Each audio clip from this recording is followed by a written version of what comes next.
یہ جنازہ پڑھنے آئے نا، تو جنازہ تو فرض کفایہ ہے، اور نماز کیا ہے؟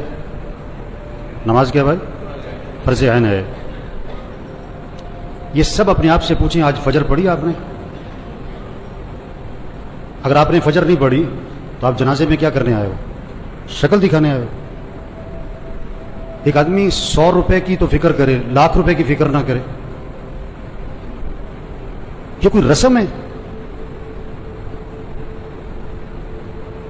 آج اتنا رسم اور رواج میں پھنسے ہوئے ہیں کہ جنازے میں بھی شرکت رسم بنا لی ہے، ایک رواج ہے۔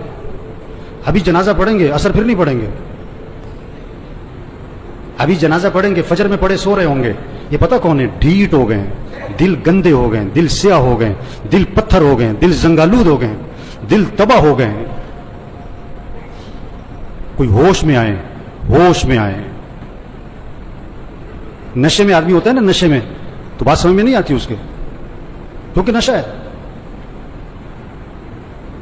نشہ صرف شراب اور چرس کا نہیں ہے، یہ پیسہ بھی نشہ ہے، یہ جوانی بھی نشہ ہے، یہ کاروبار بھی نشہ ہے، یہ جہالت بھی نشہ ہے۔ آج لوگ نشے میں ہیں۔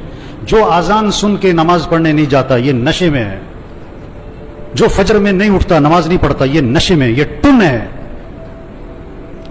اور اگر ان باتوں کو سن کر اس کا نشہ نہ ٹوٹا تو موت کا فرشتہ اس کا نشہ توڑے گا پھر، اور اس کا فائدہ کوئی نہیں ہوگا۔ نماز نماز نماز 5 وقت، کوئی گنجائش نہیں نماز چھوڑنے کی۔ آپ بوڑھے ہو، بیمار ہو، نماز پڑھو۔ وضو نہیں کر سکتے، تیمم کر، نماز پڑھنی ہے۔ کھڑے ہو کے نہیں پڑھ سکتا، بیٹھ کے پڑھ، نماز پڑھنی ہے۔ بیٹھ کے نہیں پڑھ سکتا، لیٹ کے پڑھ، نماز پڑھنی ہے۔ یہ کون ہے؟ یہ جنازوں میں بڑے اہتمام سے آتے ہیں، اور بیان بھی سن چکے ہیں ہزاروں دفعہ، لیکن فجر نہیں پڑھتے، زور میں نہیں اٹھتے دکان سے۔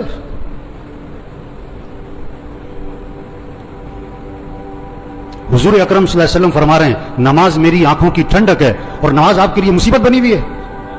آپ سے فجر میں اٹھنا مصیبت بنا ہوا ہے، آپ سے اذان سن کے دکان چھوڑنا مصیبت بنا ہوا ہے۔ اللہ کے نبی تو فرمایا نماز میری آنکھوں کی ٹھنڈک ہے۔ آپ نے فرمایا اسلام اور کفر میں فرق کرنے والی چیز نماز ہے۔ اگر آپ نماز نہیں پڑھ رہے، اگر آپ نے آج فجر نہیں پڑھی، آپ کفر کی طرف جا رہے ہو۔ یہ جنازہ پیغام ہے، ہوش میں آؤ، نماز پڑھو، دین سیکھو۔